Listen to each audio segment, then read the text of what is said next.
Hospital Porters, Pride and Dignity, Stop the New World Order, welcome to Hapanwo TV. I'm in Greenwich in East London, and there you can see there's the old Canary Wharf Willys behind me, tallest buildings in the country. Makes my eyes water. Yes, with the big feminine dome beside it. The big Willys and the feminine dome. Yeah, I know, very Masonic.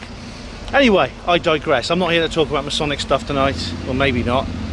I'm here to go to Greenwich Skeptics in the pub. I'm back. Last time I came here it was Andrew Cobson of the British Humanist Association. Today it's a chap called Ash Pryce, someone I've never heard of until I heard about this event. I'm going to go and see him and see what he has to say. And well, best way to find out about him is to look at his website. And here we are then, How to Be a Psychic Conman, Wednesday, December the 7th at 7:30 PM. And it's Ash Pryce, and he's going to talk about a snake oil salesman demonstrates the miraculous curative abilities of psychic surgery, taught to your humble trickster by a wise man in the Philippines. All right, this is going to be pretty good. Sister show How to Talk to the Dead. Look specifically at spirit communication in the past. How to Be a Psychic Conman will look at the more incredible magical side of psychic claims that persist today.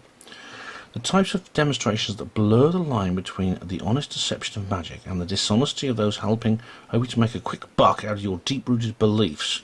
People like me, presumably. The show will involve demonstrations and explanations of telekinesis tricks, metal bending, psychic surgery, and remote viewing, as well as a look at government-funded research into psychic phenomena and the shoddy protocols that allow psychics, quote-unquote, to beat the legendary Zener card experiments in the 1930s. And if that wasn't enough, interspersed throughout the show will be numerous staged demonstrations of mentalism to add an extra layer of entertainment to the proceedings. Warning for those on the front row, there will be blood. Oh my goodness, sounds like fun. Can't wait to see it, I'll tell you what. But now, he mentions the Zener cards. I mean, the Zener cards are just those cards that with different shapes on, which you are supposed to be able to see psychically, although it's a bloody boring thing to do. I've had a go at the Zener card tricks, and what you find is that you tend to be quite good at them at first, and then they just tend to drop off, probably because they just want to get out of it, because they can't stand it. So that's interesting there. Now then, what else have we got here for Ash Pryce? Oh, this is ashpryce.co.uk. Is that him? Yeah, Zombie Man. Intelligent, funny, and totally entertaining. Ash Pryce is a paranormal entertainer and mind reader. You better keep out of my mind, Ash, I'll tell you. Performing on stage, at your table, and in your head. And in your head. And you can book in for weddings, parties, corporate events, and there's testimonials as well. Oh. And he's got some shows coming up. Thursday, the 20th of October. Is that next year? Might be last year. Beginner's Guide to Psychic Trickery. How to Talk to the Dead. And there's Gothic Vaudeville, stuff like that. The Devil's Advocate. How to Be a Psychic Conman. Yeah, that's what we're going to see. And here it is. Look, Wednesday, December the 7th. 7th, free entry. The start. That's the one we're at. And next day, where is he now? Venue to be confirmed. Right, here's another website here. This is ashleyjamesprice.wordpress.com. That's a nice little banner there. What's this? Fuck Boys for Freedom Review? Oh my god. A clever, insightful, expertly presented piece of modern comedy theatre. It feels like...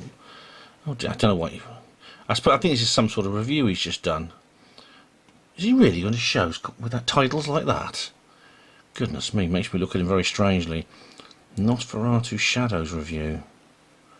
Alcohol and depression, oh dear. Here we go. Under construction, alright. Does that mean he's a builder in his spare time? Ha ha ha ha ha. Gallery.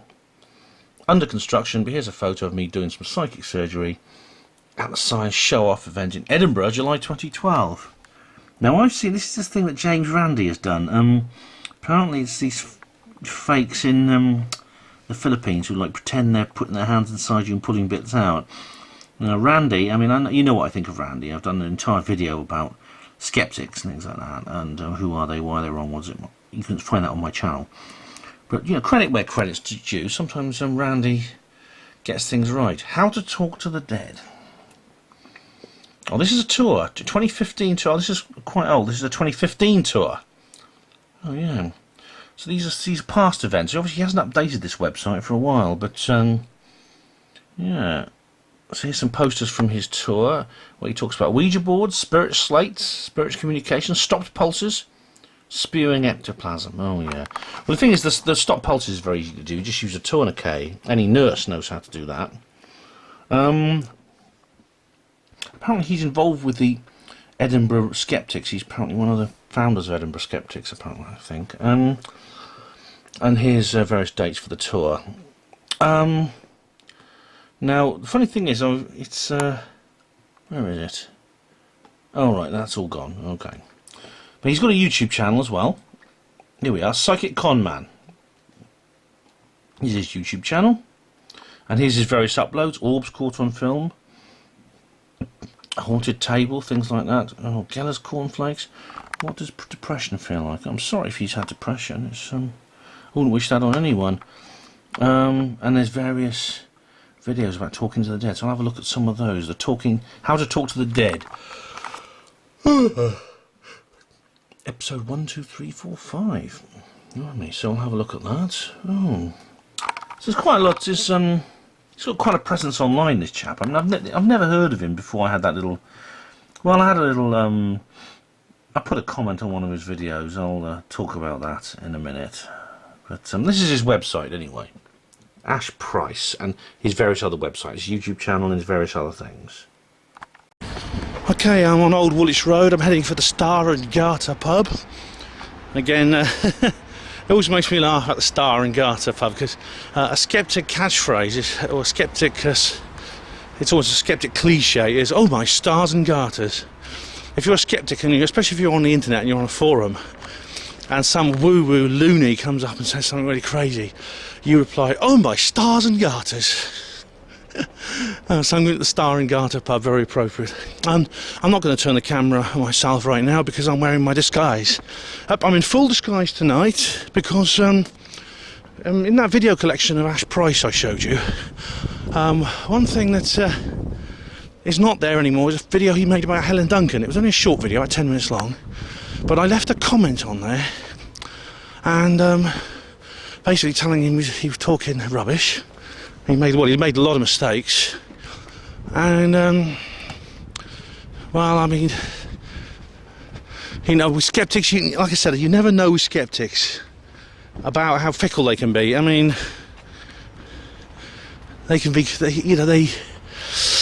I've travelled a long way, and I don't want to get all the way to the pub and for them just to kick me out. Just say I don't want to do my shtick if that loony Ben Emlyn Jones is sitting in the audience, which is a possibility. And it's not, I mean, I come all the way from Oxford. I came straight after work. It's gone almost 6:30, and I'm like, I don't want to sort of like be turned away. I just passed the school. We're very, very close. Incidentally, I'm very close at this point to the actual Greenwich Meridian. Now, this invisible line that goes all the way around the world. This is the prime meridian. I don't know where the exact spot is because it's not marked anywhere, but I think it's somewhere close to here, maybe even this school I've just passed. I'm trying to keep my hand still because I don't want to use that bloody Steadicam effect, because I haven't used the Steadicam on my Andrew Copson video. Well, it didn't ruin it, but it wasn't as good. There's lots of aircraft flying over. I'll be joined later by my good friend Andrew Burlington, who you know is Victor Nevada. Now, he's always seen UFOs over London. He's quite... and he knows the difference between aircraft and UFOs. So he'll probably regale me with another UFO sighting when I see him. That should be nice. Now, we'll just see. I wonder what Ash Pryce has in store for us. I wonder if there is going to be sort of like real blood and all sorts of... He says there might be blood. Oh, I don't know. And here we are at the Star and Garter pub. So the only way to go is to go in there and find out. So, Panwo TV viewers, I shall see you later.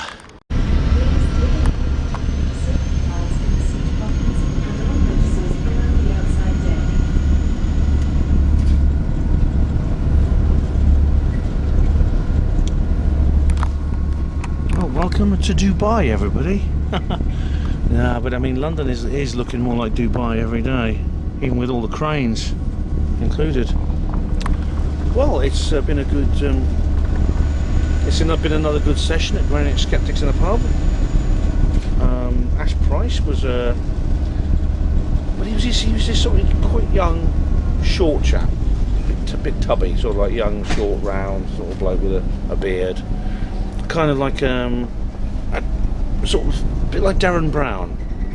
And he was doing a performance. And it's very, very interesting because his performance was based on some of the things that I myself have studied. And when I mean that I myself have studied, I'm talking about the skeptics. And basically the things I'm going to talk about with Ash Pryce, I've already talked about myself. When relating to Ash Pryce, I talked about myself in my skeptics. Who are they? Why are they wrong? So who are they? Why are they wrong? Why does it matter? Video. It's a video of a live lecture I did at Lytham St Anne's, Lancashire, and it is on my channel, and you can find it. But basically, I cover all the points I'm going to talk about now in detail on that video. Look at that, amazing, isn't it? Yeah. So, yeah, it was a nice atmosphere in there. There must have been about 50 people. It was packed. All the seats were packed. There were people standing. I sometimes think they need a bigger venue. Although the Star and Garter is such a nice venue. But I saw Professor Chris French there, and he didn't recognise me. Oh, Frenchie didn't recognise me. My disguise worked, and if you saw me in my disguise, you wouldn't recognise me too. It's a work of genius, my Skeptics in the Pub disguise. It really is. It's a work of genius. So yeah, it was nice. We had mince pies. They gave out some mince pies for us, which was very nice as well. Now, basically, he did a series of performances with audience participation, where he tested people in using various tricks, like mentalism, which Darren Brown does, and the spoon bending, which is very, very interesting. The spoon bending. I mean, the mentalism things involved. He just called out for numbers from the audience, and then he got this guy to do this thing on the calculator. The calculator trick was wrong, but then it turns out that the screwed up piece of paper that he'd used to throw at people to get someone to the audience had the right number written on it. Now, the spoon bending is very interesting. Now, again, a lot of his act was based on this work by various prominent skeptics like James Randi. In fact, James Randi, I think, is his primary source, his primary inspiration for his act. Now, the spoon bending is, of course, what made Uri Geller famous. This guy who Uri Geller considers a fraud. I think Uri Geller was involved in a remote viewing program, and I'll talk a little bit more about this in a little while, because the remote viewing business was a very, very interesting business indeed. We're coming up on another pier now. The boat is stopping to pick up some more passengers. But Uri Geller was involved in that, so the fact whether Uri Geller was a fraud or not, I don't know. But Randy just said he was using just mental tricks. The spoon bending is done very simply, and he did a demonstration of it. You just take a piece of cutlery, one you don't particularly want, because you're going to break it, and you just sort of like bend it a little bit. And there's videos where Randy's doing this. You bend it slightly, you just wiggle it, and eventually the neck of the spoon weakens, and he develops a crack, because these spoons have limited tensile strength.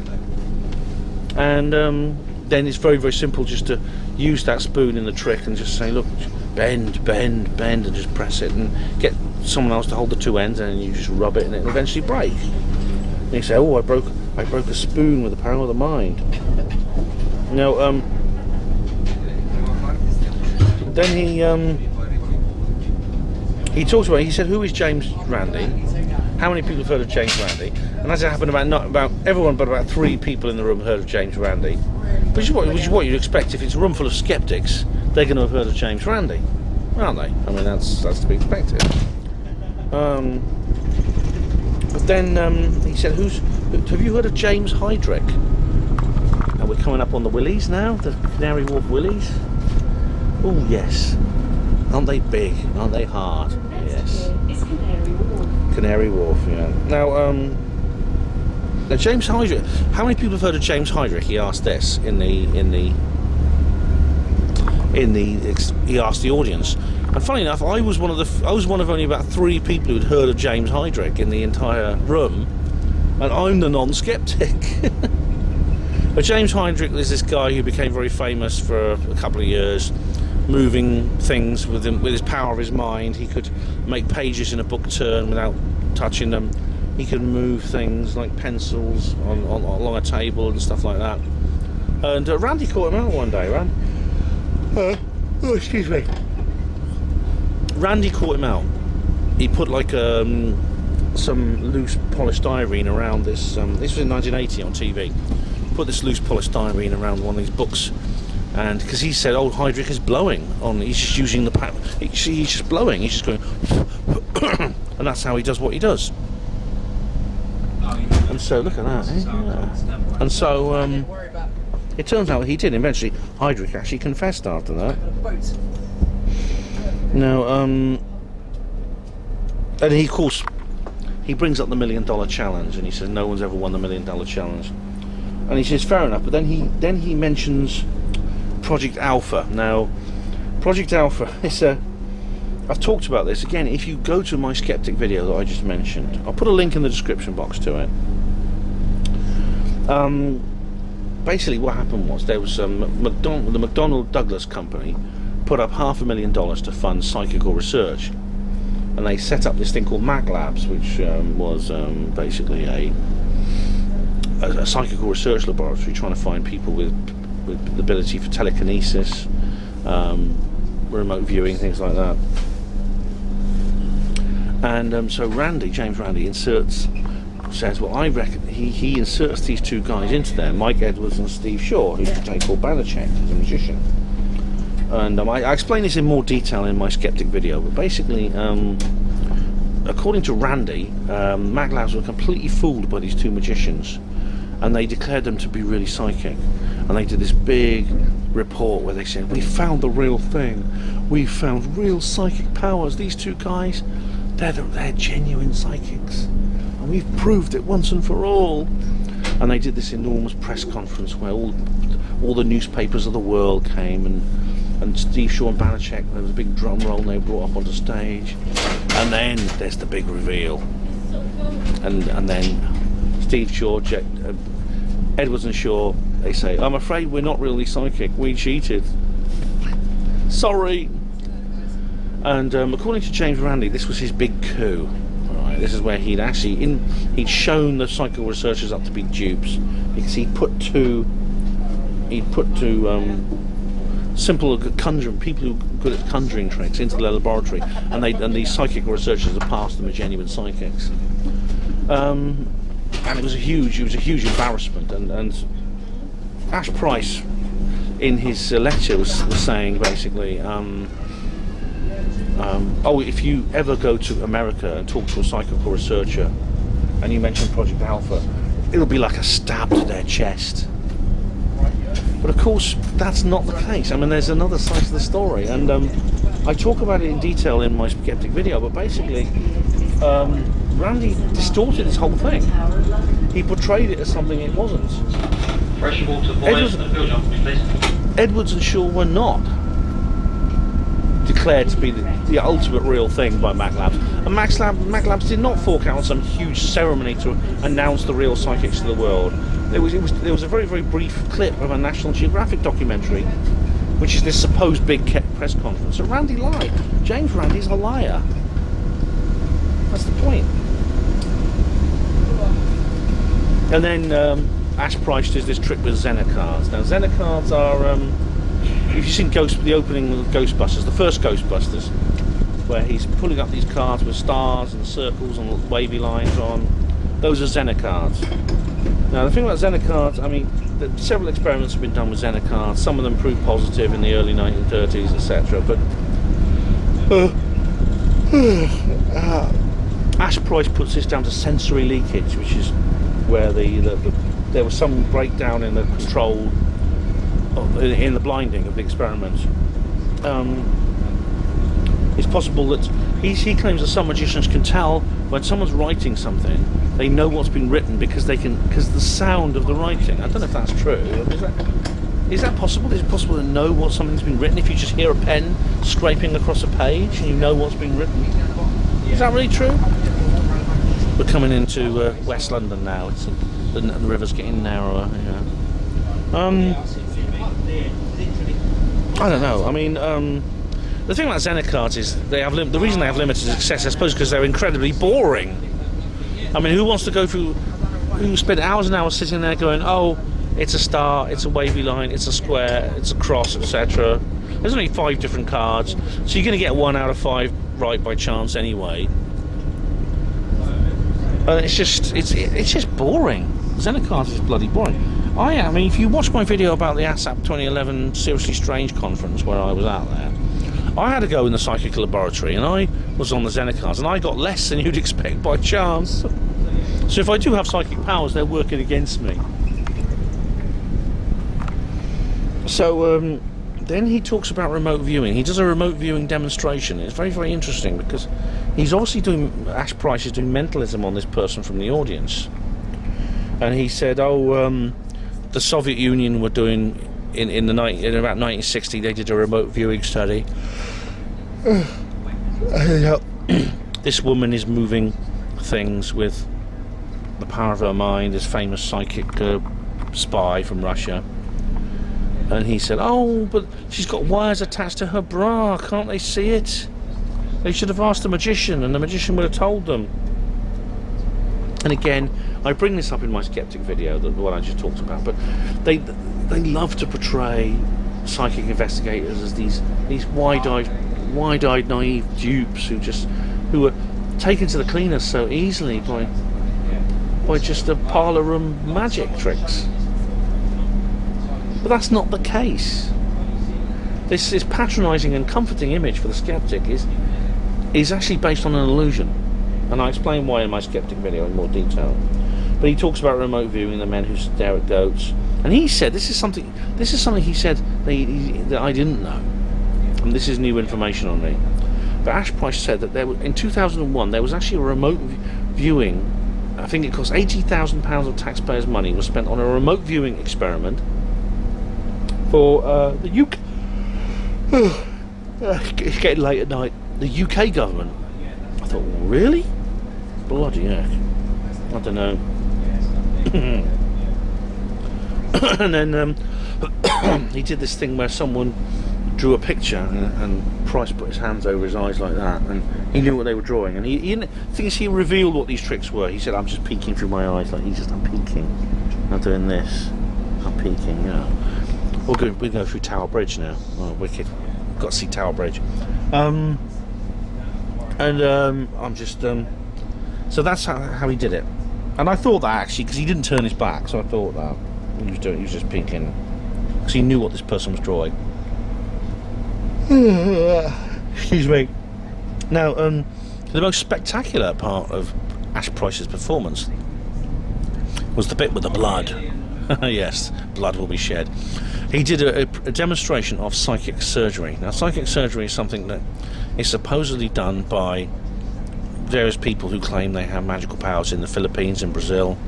You can go and see these people. They'll put their hands on you and they appear to reach into your body with their bare hands and pull stuff out and then leave behind no scar. That's what they claim to be able to do. But of course, the truth of the matter is, there is no real. That's not what actually happens. It's all a big trick, basically. That's what they're saying. And I know. It is. It's a big trick. They're basically hiding props in their hands, bags of fake blood. And you can see James Randi actually doing this on TV. There's a video you can see him doing psychics. Reproducing psychic surgery. It looks like he's putting his hands inside somebody, and he's but that's not what's really going on. It's just a cheap palming trick. And of course, if this is true, if real fraud has been committed, I'd be the first person to say, well done to those who exposes them. This is why, despite what I've said about Randy, despite my criticism of Randy, which I've written about and talked about a lot, he did a good job exposing Peter Popoff. He's done a good job on the psychic surgery, things like that. So it was a very, very interesting indeed. This performance, I think it was. It was not like other Skeptics in the Pub events. He wasn't doing a talk. It was a performance. It was kind of like a show that Pryce was doing. He was doing a live show, and so it was interesting. It was highly, highly interesting. And so I enjoyed it. And he didn't actually say much. I'm going to watch his other thing, actually. He's Talking to the Dead video, because he didn't actually say an awful lot I disagree with. I mean, he tended to... He didn't actually... Apart from the information about the UK psychic spying program in 2001, which I'll look into in more detail, he didn't actually say anything that was original. It was all stuff that had been done by Randy and others. There's the Shard there, and there's the London Bridge. Oh yeah. Oh gosh, I'm a bit sleepy. I am sleepy. But it was all basically reproductions of stuff that Randy had done, which he'd adapted for the stage, and he based his performance on that, which is fair enough, because it's not like he's nicking Randy's tricks, because Randy's simply reproducing what people consider to be fake psychic events. So there's no real copyright issue or plagiarism involved in this. It's interesting seeing this. That Shard thing is unbelievable. It's this almost obelisk-like thing. Another big willy. God blimey, these willies are getting bigger and bigger. They're compensating for something, I'm sure. There's Tower Bridge. We're going under Tower Bridge. Yeah. This is where all my American viewers are really swooning over all this stuff now, because you know the Americans love London, don't they? Yeah. We're good under Tower Bridge, everybody. Yay! There's the Shard, and then the landscape of London has changed, and there is the moon above the Shard. And I think we're getting close now. Pretty soon we'll be at Westminster, and I can decamp, I can disembark. But it's interesting. I think what's the most interesting part of the performance was, I think it was probably, it wasn't the performance as such. Oh, it was really, I had a little bit of an insight. Now, the thing about me is, like, as I said, I go there in disguise. I disguise myself as somebody else when I go to these events. And if anyone asks me, I just pretend to be a skeptic. But my acting abilities were really put to the test today, because before I arrived a little bit early, right? I arrived a bit early for the actual Skeptics in the Pub, and I just had a quick pint in the pub waiting. So I went into the main bar and had a little pint. This bloke came up to me and he says, "Oh, you're from the Skeptics in the Pub, aren't you? You're coming to that?" And I said, "Yeah." This skeptic stuff, and he started telling me about his own ideas, and it was pretty. I got this distinct impression he himself is not a skeptic, and so I was in a position where I was essentially, and I feel a bit guilty because. And he just asked, "Well, what is skepticism all about then?" And I was saying, "Well, we're just people who ask for evidence and stuff like that." I was playing complete devil's advocate, and I had to because I couldn't be sure who he was. He might have been somebody who was actually part of the skeptic fraternity that was trying to reveal my true identity. He could have been one of these people, so I had to act. I had to keep playing the part. So I said, "Well, I'm a skeptic. I mean, we're just people who ask for evidence. It's not that we just believe in things. We just ask for evidence and stuff like that." And of course, that's completely untrue. And there's a part of me inside saying, stop lying to this poor guy. And he was like, Passengers will exit at the front of the boat. yeah, he was like, I don't know if he was actually debating with me, or I'm not sure. It's a strange conversation. I'm not sure if you'd call it a debate, but he was obviously like I got the feeling he was definitely a non-skeptic, and he was sort of like, we were having a kind of like discussion, and where he was, I was playing the role of skeptic, and so I was presenting the skeptic case myself, falsely, and it was an uncomfortable feeling. It made me feel, I felt a bit guilty, and I felt dishonest. I couldn't be a spy, you know. It's funny. I mean, I think I did a good job though, despite that. I think I really did a quite a good. My acting skills are not bad. I must admit. I did it very persuasively. I put forward what I said, what a skeptic would say in that situation, because I've been studying skeptics, because I know what makes them tick, or I'm working on what makes them tick. I can imitate one. I can actually imitate a skeptic. I can put on a persona as a skeptic. I'm not a naturally duplicitous person. It's I quite like being sincere. I feel comfortable when I'm being sincere, and so it was not something I expected, and it was difficult to do. I hope I didn't scar the guy for life. That's all I can say, because I was lying.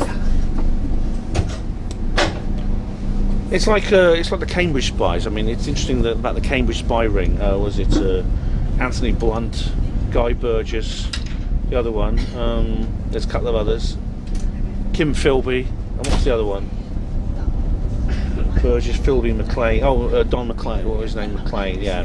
Blunt, Burgess, Philby, McLean. These were people who spied for, I think, for about 30 years. They were spying for the Soviet Union. They were one of the top spies in the heart of government. In the heart of the government, these guys were like, and on the surface, there's HMS Belfast. That's an old battleship from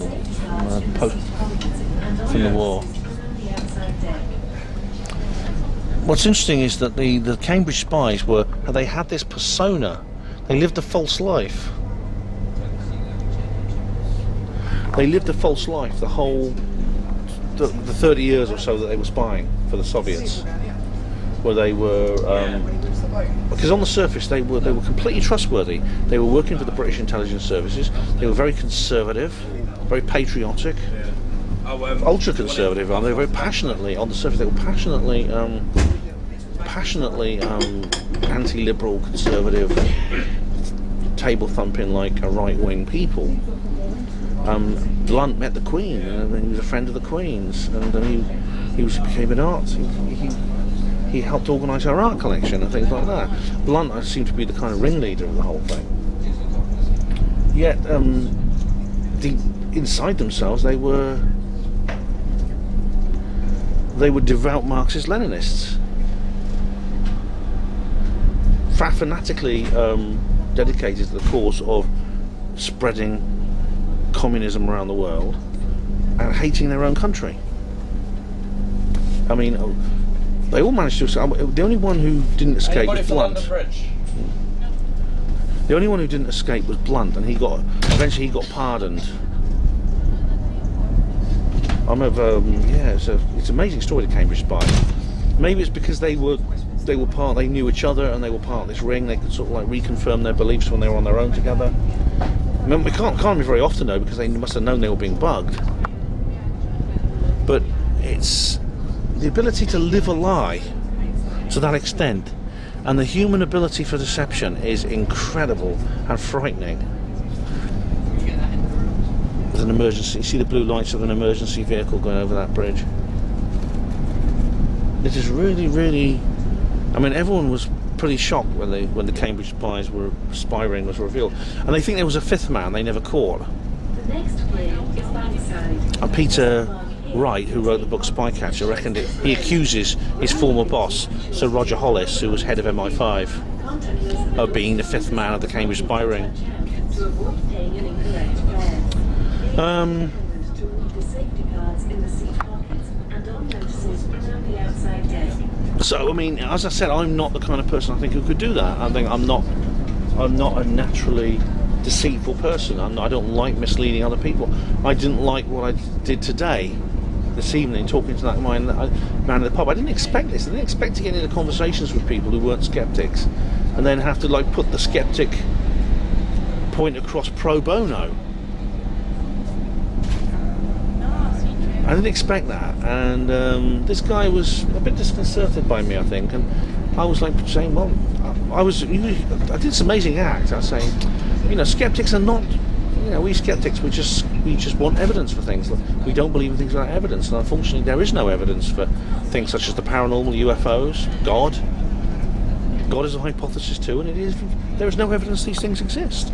And we skeptics are simply saying, give us the evidence. Let us see the evidence and we'll believe. We're not blind disbelievers. We're not passionately opposed to these things. We're just people who don't believe things without proof and without evidence. Without the data. If the data supports it, we'll believe it. Load of crap. I mean, my own skeptic video, I explain why that's not true, and that's not what skeptics are. Maybe it's a shame I didn't take that bloke's phone number, because I'd call him and apologise and I'd explain, you know. Some think skeptics are always playing tricks on this, like, oh, so like this, aren't they? They always do. Oh, anyway, I'm going to. I think that's all for now. I'm going to do a little bit more because I want to watch the videos where Ash Pryce does this previous performance that he did. Okay, and I'll tell you what I won't. Obviously, because of copyright issues, I won't repeat them, but I won't reproduce them. But I do want to. I do want to give you my opinion of them before I finish this film. So, from the River Thames in London, this is Hapanwo TV signing off for now. Well, I'm back home now, and I've been looking at some more of Ash Pryce's videos, including this How to Talk to the Dead series, which is actually just a video diary of his tour. When he was doing a tour. There is no video recording of How to Talk to the Dead, which is his other section, but I have been watching this fascinating and very entertaining video here from Glasgow Skeptics. You can watch it. It's called An Introduction to Skepticism by Ash Pryce. As you can see, his hair is a rather unusual colour. It's pretty much matching the patterns on the wallpaper. This is quite old, actually. Let's have a look. Yeah, oh, come on, scroll down. There we are. Oh yeah, it was uploaded 2011, so it was a few years ago when he had his hair like that. But that's Ash Pryce there, and well, this Introduction to Skepticism is basically what it says. It is sort of like Skeptics 101. If you've got a friend or family you want to introduce to skepticism, if you happen to be a skeptic watching this, because I know skeptics watch my videos, then this is what you can give him. This is what you can give them as a sort of present. You can just send them a link or something like that.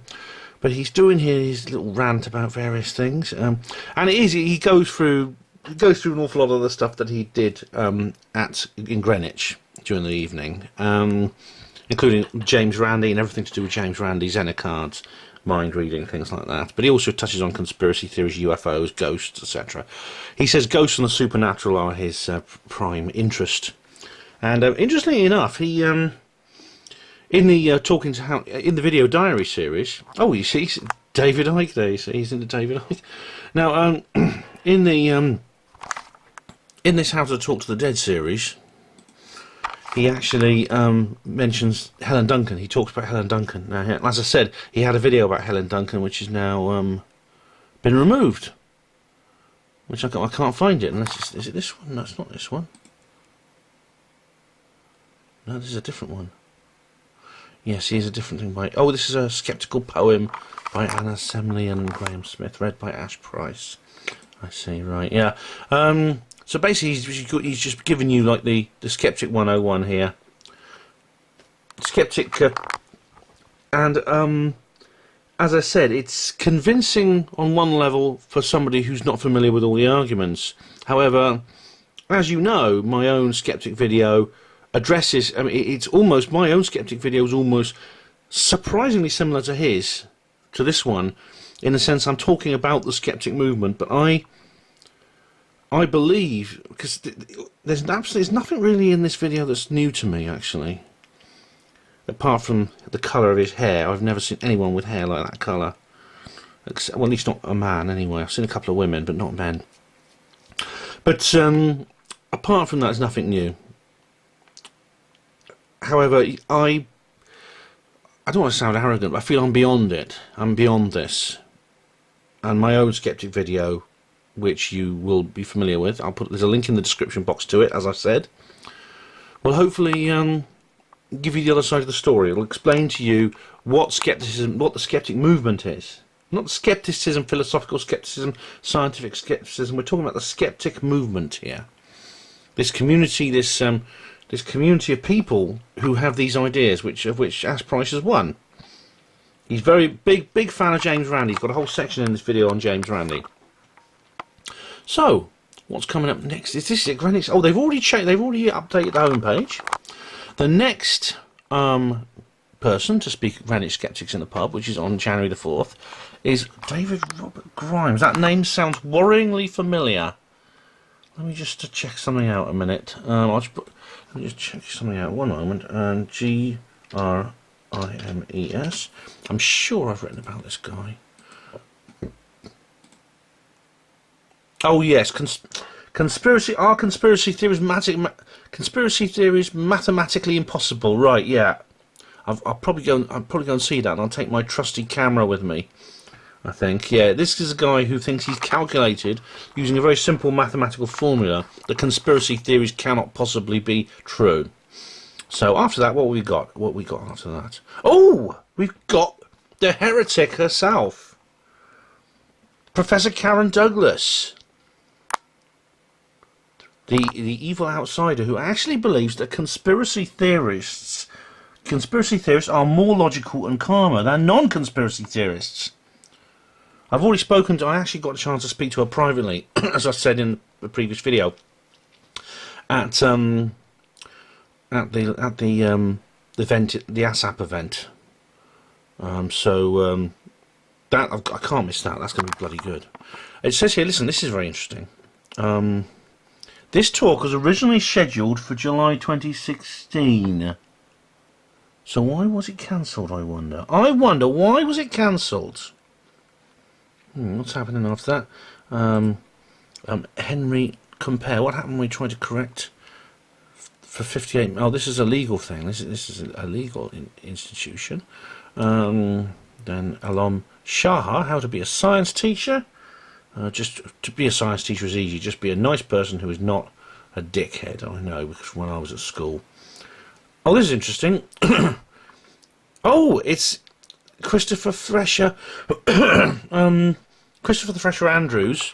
Thresher Andrews is a student of Frenchy, and he was at the event, the ASAP event. He's a nice chap actually. He was very, very useful, as well as being nice, because he did his own speech, of course, but he helped with the IT and things like that.